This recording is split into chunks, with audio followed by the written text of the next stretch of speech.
ISP. I'm an ISP teacher. My name is Mr. Brendan, and I'm doing some read-alouds. I hope you enjoy them. This is part of my spring break read-aloud series. But if you're not on spring break, or you're listening to the story at a different time, hi, I hope you enjoy.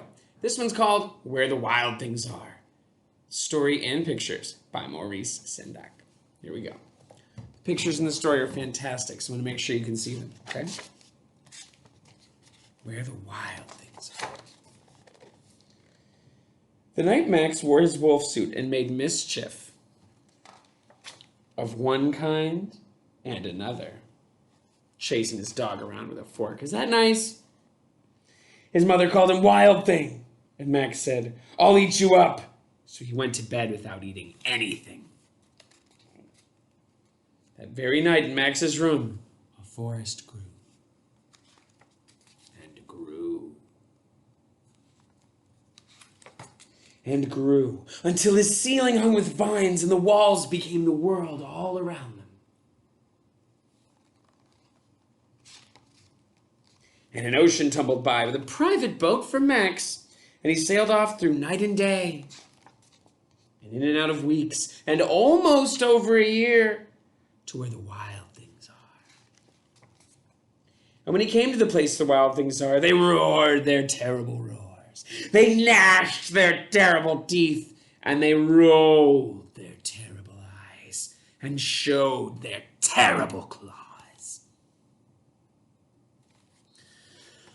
And Max said, "Be still," and tamed them with the magic trick of staring into all their yellow eyes without blinking once.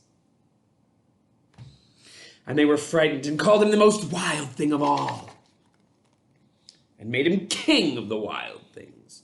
And now, cried Max, let the wild rumpus start. So they rumpused. It's a great picture. And they rumpused, hanging from trees. Also, just beautiful art here.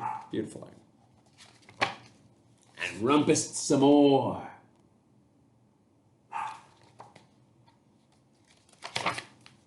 Now stop, Max said, and sent all of the wild things off to bed without their supper.